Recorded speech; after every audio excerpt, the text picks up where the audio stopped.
하나님께서 구하시는 제사는 성한 심령이라. 하나님이여 상하고 통연한 마음을 주께서 멸시하지 아니하시리이다. 아멘. 나단을 통해서 다윗을 치서할 때 내가 하나님의 말씀을, 여호와의 말씀을 업신여겼다라고 할 때 여기 멸시한다, 이 표현이 바로 그 표현입니다. 하나님은 멸시하지 않으십니다. 어떤 마음을 멸시하지 않으세요? 상한 심령, 통해하는 마음. 죄를 힘들어하고 악파하는 사람을 하나님께서는요 구원하신다고요. 그것을 찾으신다고요.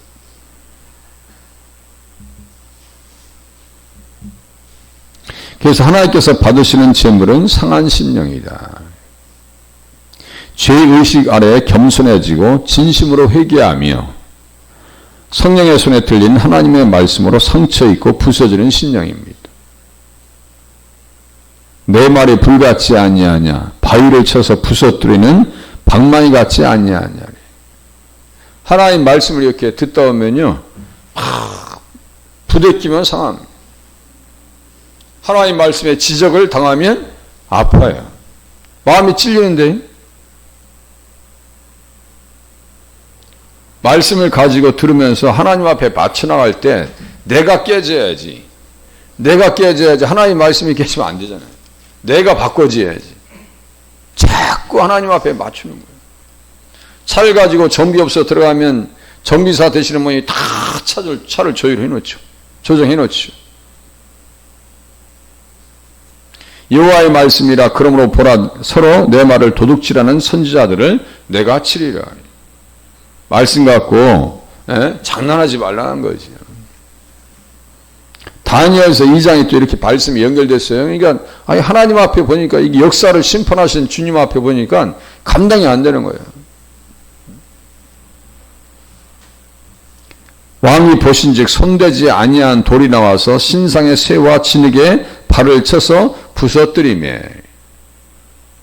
하나님 말씀 앞에 세상에 있는 이 제국들은요 감당이 안 됩니다. 이 머리는 순금이요, 이게 우상 봤어요. 이 바벨론 제국, 메데 바사, 페르시아 제국, 또 헬라 제국, 로마 제국, 마지막 시대에 기독교를 대적해서 일어나는 세력들이 어떻게 된다는 거예요?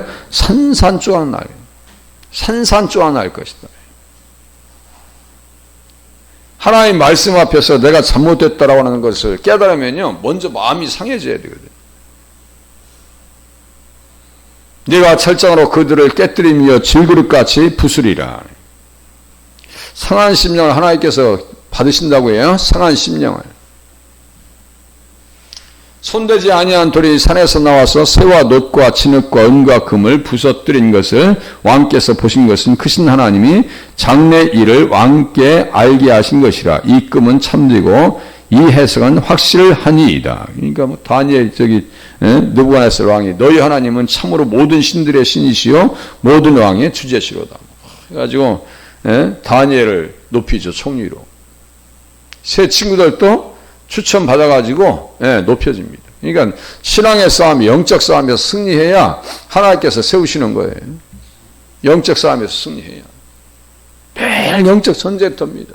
한번 정직하게 자신을 돌아보고 하루의 삶을 들여다보면요 다 영적 싸움입니다. 보통 전쟁이 아니에요. 그래서 이것은 단순히 율법적 방식이 아니라 복음적인 방식이다.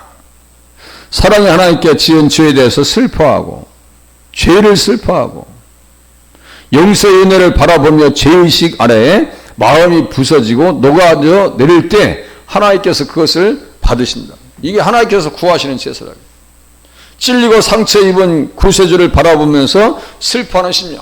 내가 또 우리 주님을 얼마나 아프게 했을까. 내가 지기에 곤비하다. 이사야서 1장에 내가 지기에 난 진절머리 난다. 하나님도 힘드시대요. 뭐 때문에요? 사람들이 짓는 죄 때문에. 자식들 속세할 때 자식들 스스로는 모릅니다. 그런데 부모는 속이 아주 억장이 무너집니다. 그죠? 이거 입장을 바꿔놓고 보면요. 우리가 하나님의 마음을 얼마나 힘들게 했는가. 한번 노아 시대 하나님께서 한탄하셨다고 했어요. 후회하셨대요. 근데 노아 시대 사람들은 전혀 느끼지 못합니다. 그러니까 망하는 거예요. 우리가 하나님을 너무너무 힘들게 한다라고 하는 사실 또한 인간적으로도 깨달을 수 있기를 바랍니다. 늘 깨달아야 돼요. 찔린 마음은 뭐예요? 시편 22장 본인도 썼어요. 개들이 나를 에워쌌으며 악한 무리가 나를 둘러 내 속을 찔렀나이다. 누구 때문에 찔렸는데요? 주님이. 나 때문에 찔린 거 아니에요? 다윗의 죄 때문에 찔린 거 아니냐고요. 모든 인류의 죄 때문에 예수님께서 창에 찔리셔서 피와 물이 나오더라.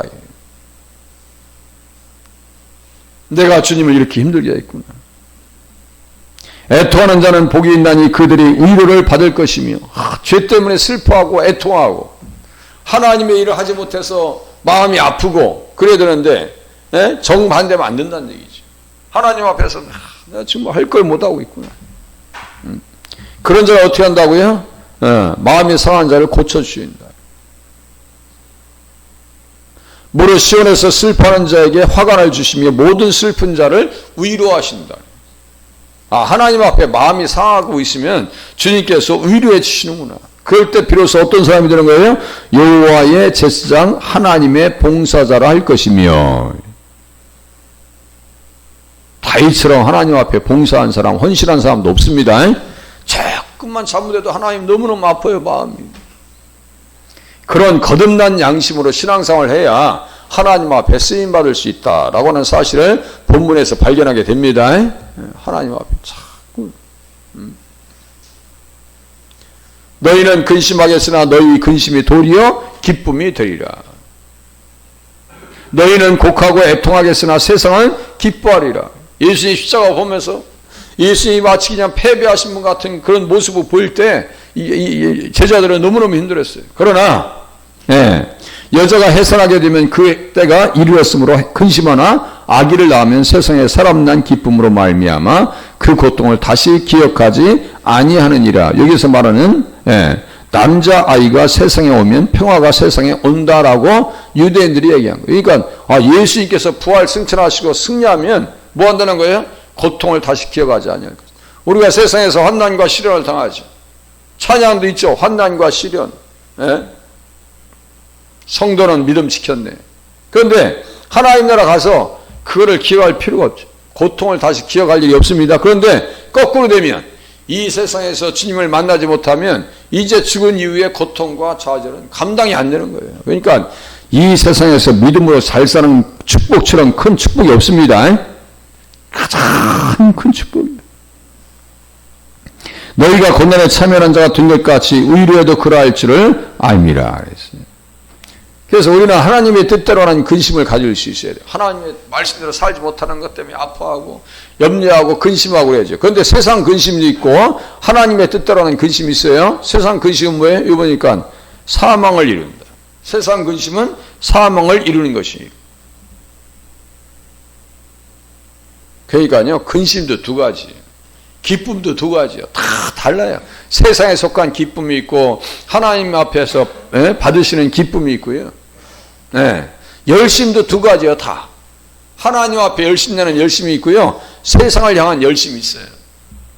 아주 특심을 가지고 살아. 그냥 주말만 되면 막 바리바리 싸가지고 들로 산으로 나가. 막 바다로. 못 견딥니다. 그 사람들은. 근심의 두 가지. 우리는 어떤 근심을 가지고 살아야 한다고요? 하나님의 뜻대로 하는 근심 중에 하나가 뭐예요? 상한 심령을 하나님께서 받으시더라. 얼마나 간절하게 하며 얼마나 변증하게 하며 얼마나 분하게 하며 얼마나 두렵게 하며. 이거 한번 설교해야 되겠네요. 주일날. 세상 근심한 사람들의 대표를 보면요. 여기 보세요. 아니 바로왕이 근심합니다. 이스라엘 백성들이 막 번성하니까 막 이게 막 완전히 그냥 뒤집어져 버려. 또 바로 저기 아합왕이요 나봇의 포도원을 빼앗지 못해서 막 근심하고 있어. 그게 사망을 이루는 근심입니다. 이왕지사 세상에 살면서 하나님께서 기뻐하시는 마음을 가지고 살아가실 수 있기를 바랍니다. 하나님께서 기뻐하시는 그럴 때 하나님께서 눈물을 씻어 주신대요. 그러니까요, 이렇게 관절을 쫓아가고 의미를 쫓아가면요, 자연스럽게 내용이 흐릅니다. 억지로가 아니에요. 자연스럽게 흐릅니다. 이걸 사람의 생각으로 풀으려니까 안 풀어지는 거예요. 힘들고 앞뒤가 안 맞고. 말씀은요, 그냥 스스로 말씀 자체가 풀어나가도록 쫓아가면 되는 거예요. 우리는요, 의미를 쫓아가면 됩니다. 그러면 신앙생활 잘 할 수 있어요. 그런데 거기에 딱 단절되고 자기의 생각이 딱 단절되면요, 시험이 와버리면 뒷감당을 못 하더라고요. 왜 시험이 왜 안 오겠어요?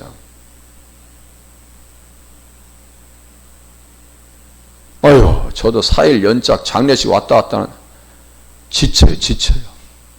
4일 연짝을 부산을 다니질 않나, 가까운데 먼데 지쳐버립니다. 내 속으로 어이구, 왜 또 노예를 하게 되었나 하고 그럴 때 있어요. 그래도 해야지, 어떻게 해요. 맡겨주신 거 해야지. 오래처럼 바쁜 일도 없을 것 같아요. 제가 목회하면서 하루만 빠져도 제가 되게 힘들어하거든요. 왜냐하면 일정에 차질이 생겨버리니까. 막 4일 막 5일 막. 지난주에는 월요일부터 다 찼어요. 그냥 일정이. 주여. 그래도 감당해야 될 거 아니에요. 모든 눈물을 그 눈에서 닦아주시니 다시는 사망이 없고 애통하는 것이나 곡하는 것이나 아픈 것이 다시 있지 아니하리니 처음 것들이 다 지나갔습니다. 지나갑니다. 세상 사람들도 그래요. 이 또한 지나가리라 그래. 그것도요, 솔로몬이 얘기한 거예요. 그 세상 사람들이 얘기한 거 아니에요. 이 또한 지나가리라. 솔로몬이 도공한테 대장장이한테 칼 좀 만들어 와라 했더니 칼에다 무슨 문구를 쓰면 좋을까요? 이 또한 지나가리라. 너희 웃음을 애통으로 너희 즐거움을 근심으로 바꾸라 이렇게 써 있어요. 그래서 상하고 통해하는 심령을 주님께서 기뻐하신다.